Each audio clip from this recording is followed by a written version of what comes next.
Good morning. जय हिंद दोस्तों. Good morning. एवढे मोठे क्रीम मग आणि फॅनची जाळी पण. मग अरे वा, आज लईच मोठा चेक आला दिसतोय. हा शेक नाही आला, याच्या मागे लय मोठा किस्सा घडलाय. किस्सा? असा काय किस्सा घडलाय आज? डायमंड आणि मी बाहेर जेवायला गेलो होतो. 5 स्टार हॉटेलमध्ये जेवण झालं. नेमकं आम्ही बाहेर निघालो, दुसऱ्या क्लायंटकडे चाललो होतो. दुपारचे 2 वाजले होते. कडक असं ऊन पडलं होतं आणि अचानक डायमंड पळायला लागला. मला काय झालं, कशाला मागचा पुढचा विचार करू, शेवटी तो डायमंड आहे. मी पण त्याच्या मागं पळायला लागलो. डायमंड पुढं, मी मागं. डायमंड पुढं. मरणाचं ऊन पडलंय, तेवढ्या उन्हात डायमंड पळवतो. म्हटलं काहीतरी असेल ना. मग मी पण त्याच्या मागं पळायला लागलो. आणि काय झालं माहिती का, असं कधी नाही घडायला पाहिजे अशी गोष्ट घडली. डायमंडच्या घामाचा आणि डायमंडच्या परफ्यूमचा वास एक झाला आणि तो वास वाऱ्याच्या दिशेने माझ्या नाकाकडे आला आणि मला जागेवर फिट आला. तेवढ्या उन्हात मी त्या पांढऱ्या शिपीत झोळात पडलो खाली.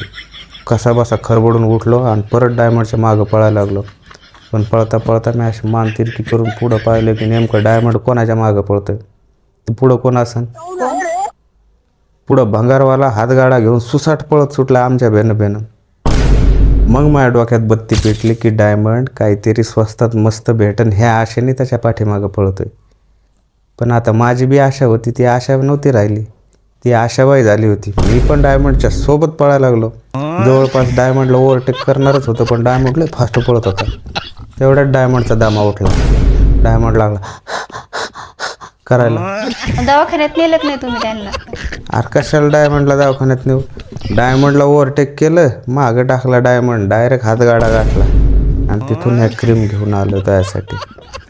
सगळं मिळून 80 रुपयात बसलंय. ह्यावेळेस जाळीला त्याने जास्त पैसे घेतलेत म्हणा. बार्गेनिंग नाही केली ह्यावेळेस. म्हटलं डायमंड परत उठून आला तर. मग डायमंडचं काय झालं? मला माहित.